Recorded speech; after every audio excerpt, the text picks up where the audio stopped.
ओम नमः शिवाय, जय महाकाल। आप सबको पता है कि प्रदोष का बहुत ही प्यारा सा दिन आ गया है। प्यारा क्यों है? क्योंकि ये होली के ठीक पड़ने वाली प्रदोष है। 5 सबसे अच्छे उपाय की बात करेंगे जो आप प्रदोष के दिन कर सकते हैं। पूज्य गुरु जी की कथा से सुन के बहुत अच्छे से बताऊंगा।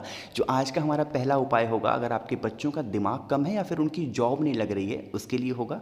दूसरे उपाय की बात करेंगे, आपकी कोई विश मनोकामना अधूरी है तो उसके लिए। और तीसरा उपाय, अगर आपके यहाँ माता लक्ष्मी का वास नहीं है, धन की बहुत कमी है, उसके लिए होगा। और चौथा उपाय, जिससे लोग बहुत ज़्यादा परेशान हैं कि भैया हमारे घर में बीमारी हमारा पीछा नहीं छोड़ रही है, तो उसके लिए होगा। इन सभी उपायों को बहुत ही विस्तार से, बहुत ही प्यार से बताऊंगा। सिर्फ सुनते जाएं, समझने की कोशिश करिएगा। तो सबसे पहले उपाय की हम लोग बात कर लेते हैं कि अगर आपके बच्चों का दिमाग कमज़ोर है या फिर उनका मन पढ़ाई में नहीं लगता या फिर उनकी जॉब नहीं लग रही, ठीक है।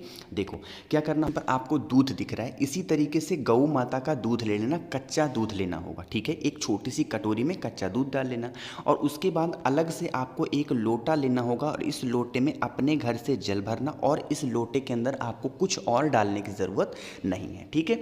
इन दोनों चीज़ों को लेके आप अपने बच्चे के साथ कहाँ पे जाओगे? बेल पेड़ के नीचे। इस उपाय को माँ नहीं कर सकती।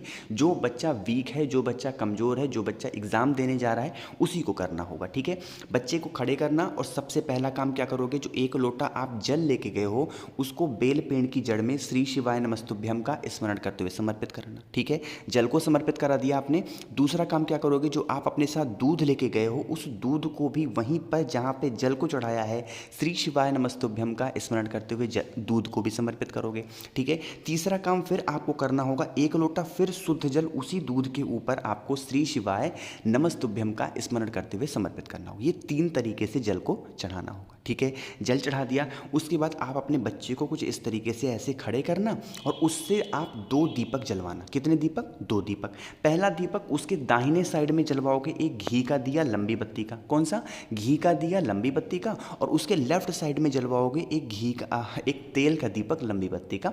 तेल का दीपक तिल का हो सकता है या फिर सरसों के तेल का दीपक जलवा सकते हो, ठीक है। जलवा करके वहीं पर बैठ करके, चाहे आप अपने बच्चे के साथ गए हों या फिर नहीं गए हों, 2 मिनट तक श्री शिवाय नमस्तुभ्यम का जप करेंगे, महादेव से प्रार्थना करेंगे, महादेव बेल पेड़ की छाँव में मैं ये उपाय कर रहा हूँ या फिर कर रही हूँ, आप किसी भी तरीके से मेरा दिमाग अच्छा कर दें, मेरी जॉब कहीं पे भी आप लगवा दें। इस तरीके से प्रार्थना करेंगे और जब वो दीपक बुझ जाए वहाँ से, तो आप अपने घर की तरफ फिर चले आएंगे। इस उपाय को आप चाहें तो प्रदोष के दिन सुबह भी कर सकते हैं या फिर आप शाम के टाइम पे भी कर सकते हैं, कोई दिक्कत नहीं है, लेकिन करना प्रदोष के दिन ही है, ठीक। तो ये हमने बात कर ली अपने पहले उपाय की, जो कि थी आपके बच्चों के लिए। अब हम बच्चों के लिए थी, अगर आपकी मतलब बच्चे आपके बाहर हैं, वो नहीं कर सकते, तो कोई भी माँ अपने बच्चों का नाम लेकर के स्मरण करके भी कर सकती हैं, ठीक है। चलो दूसरे उपाय की बात करते हैं। अगर आपकी कोई विश मनोकामना अधूरी है तो आपको क्या करना होगा? देखो ये उपाय बहुत आसान है, बहुत आसान है। देखो स्क्रीन पर क्या दिख रहा है, यहाँ पर आपको बेलपत्र दिख रही होगी, तो आपको 11 बेलपत्र की ज़रूरत है। ज़्यादा नहीं लेना, 11 बेलपत्र ज़्यादा है वैसे, लेकिन फिर भी ले लेना। कहीं से भी आपको मतलब महादेव के शिवलिंग के पास जाना, वहाँ पे चढ़ी हुई हो तो वहाँ से धुल करके भी ला सकते हो, ठीक है। चलो 11 बेलपत्र ले लिया। उसके बाद हमें ज़रूरत होगी 11 सफ़ेद फूलों की, ठीक है। 11 सफ़ेद फूल जो भी आपके घर के आसपास सबसे नज़दीक में मिल जाएं। अब देखो इन दोनों चीज़ों को क्या करोगे, एक तांबे के लोटे में सबसे पहले अपने घर से जल भरना, ठीक है। अपने घर से जल भरने के बाद इसमें आपको डालना होगा 11 बेलपत्र और इसमें आपको डालना होगा 11 सफ़ेद फूल। डाल दिया अच्छे तरीके से और उसके बाद इस कलश को लेके पहुँच जाओगे महादेव के शिवलिंग के पास शाम के टाइम पे, प्रदोष काल में, प्रदोष के दिन प्रदोष काल में महादेव के शिवलिंग के पास जाना उस कलश को लेके। अब खड़े हमेशा की तरह जैसा बने बता रखा है, किधर रहेगा आपका फेस? उत्तर दिशा की तरफ। और जल को जब आप चढ़ाओगे थोड़ा सा तरीके से चढ़ाना। जैसे बहुत सारे लोग क्या करते हैं, जल को चढ़ाते हैं तो जल यहाँ से गिरता हुआ ऐसे यहाँ से बहता है, तो इस तरीके से हमें गलती नहीं करनी है।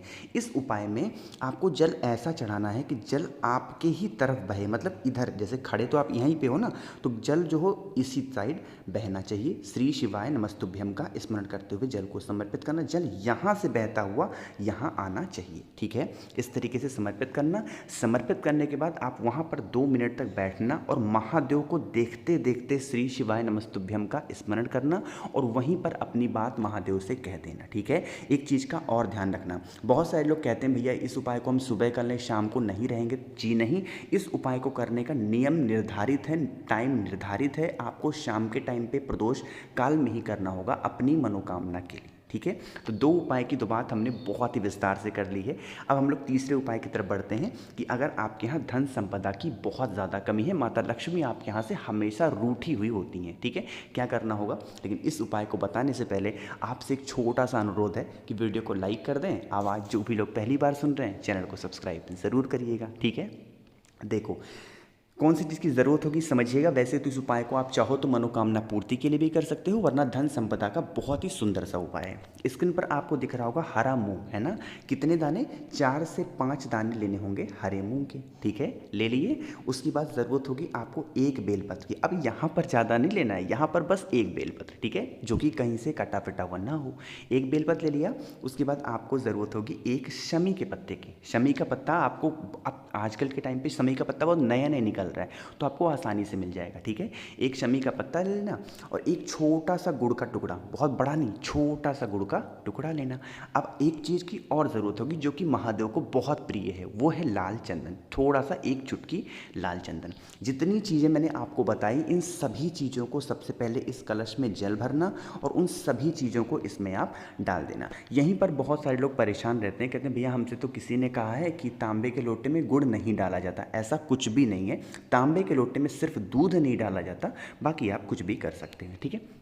इन सभी चीज़ों को लेके पहुंच जाओगे महादेव के शिवलिंग के पास शाम के टाइम पे प्रदोष काल में। इस उपाय को भी करने का नियम है, शाम के टाइम पे प्रदोष काल में ही करना होगा।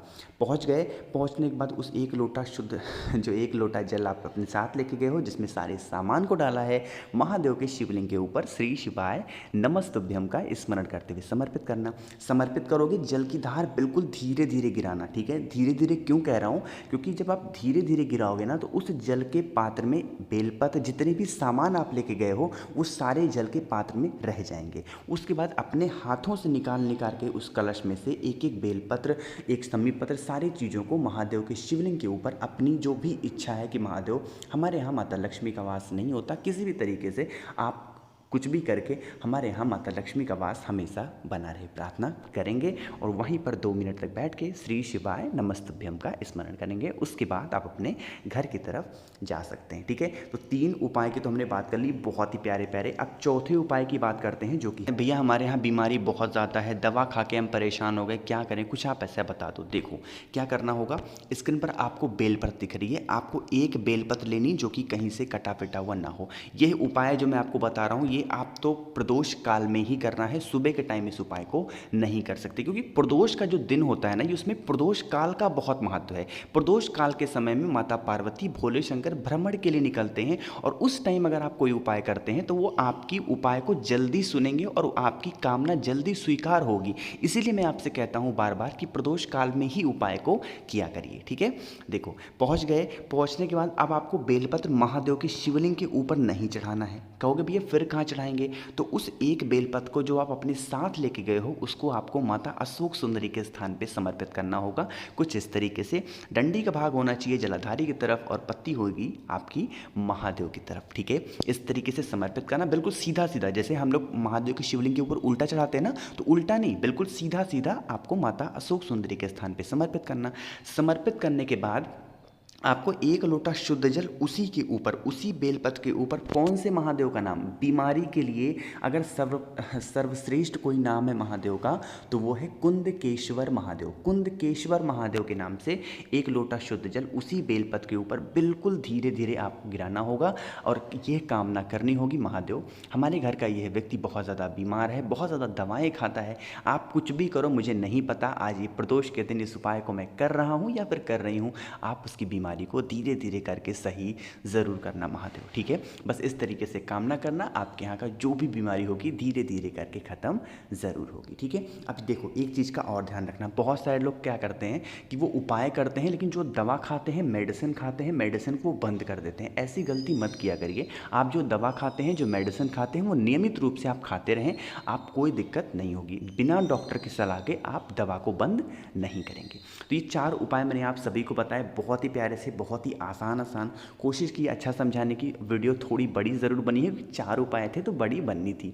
तो वीडियो पसंद आई हो तो आप लाइक कर दें, कुछ पूछना हो नहीं समझ में आया नीचे कमेंट में पूछें। आवाज़ जो भी लोग पहली बार सुन रहे हैं चैनल सब्सक्राइब करिएगा, और मुझसे फ़ोन पे बातें करनी है तो इंस्टाग्राम पे फॉलो कर लो द नेचुरल प्लैनेट 108। और हाँ, व्हाट्सएप ग्रुप पे जुड़ना है तो डिस्क्रिप्शन में लिंक दे दूंगा, आप वहाँ पे भी हमसे जुड़ सकते हैं। ओम नमः शिवाय, जय महाकाल।